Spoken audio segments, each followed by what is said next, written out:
hated the wall texture in the upstairs unit. Let me show you how I made it flat. I'm applying joint compound directly to the bumpy walls using a drywall knife. That Kilted guy has a lot of videos about this process on his channel.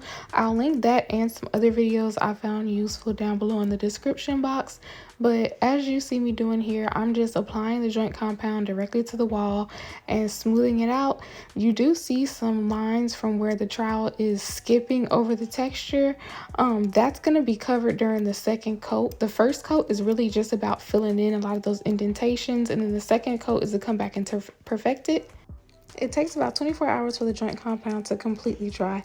The next morning, I took a clean drywall knife and just ran it along the wall in order to knock down some of the hot points so that when it's time to come back and sand the walls, my job will be a little bit easier. I started my morning off with a daily trip to the hardware store. By the time I got back to the house, Draco and his big old truck was sitting outside ready to get to work. So he started to roll the joint compound on the walls, and then I could just come behind him with my step ladder and the drywall knife and smooth out that texture.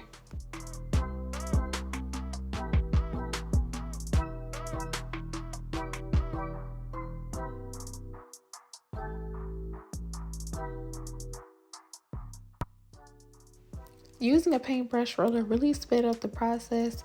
Before you know it, we were done with our largest wall and we were moving on to this area around the door frame.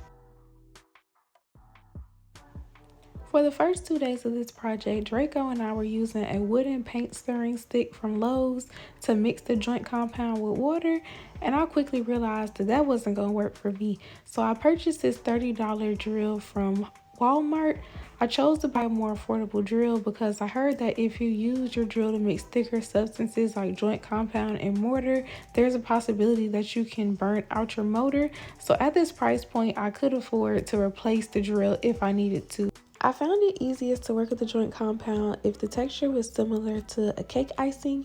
I used the all-purpose formula because it has more glue than the one with the blue lid.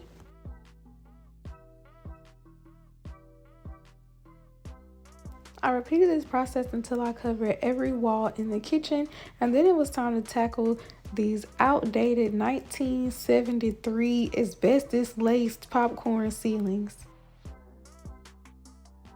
We thought we were gonna scrape the ceiling. Y'all told me if I put some fabric softener and some water, it was gonna get soft and it was just gonna come off like butter. That's not what happened. It wasn't buttery, okay? It was powdery. It was a mess. I bought this scaffold from Northern Tool. I thought that this is a much easier way to reach the ceilings without having to go up and down the ladder a million times.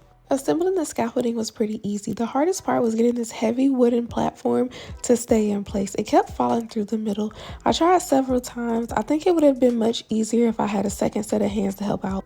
Here I am skim coating the area where the wall meets the ceiling.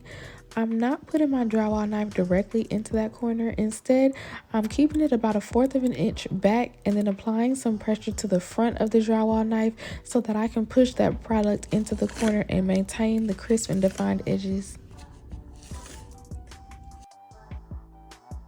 The right side of this photo shows the original popcorn ceiling texture, and the left side shows the results of the first layer of skim coating.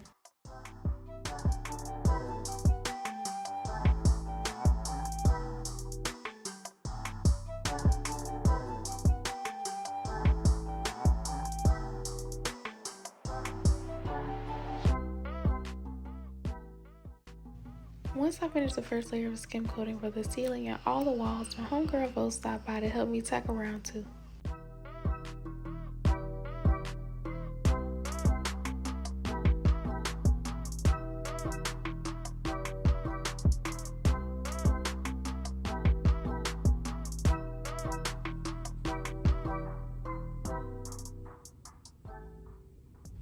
Goals don't sleep, and sometimes neither do I. Even though I was exhausted from skim coating the kitchen, I still had to take my final exams for the semester, so I hopped up on the scaffold and did what I had to do. To celebrate successfully passing my final exams and skim coating the kitchen, I had to stop by the liquor store.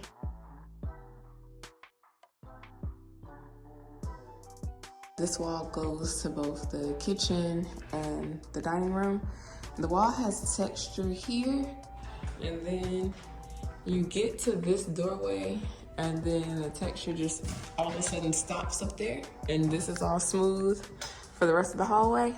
So I didn't plan on skim coating today. I went and bought a shop vac and my sanders, and I thought I was gonna start sanding on the kitchen, but I might as well go ahead and skim coat this part too.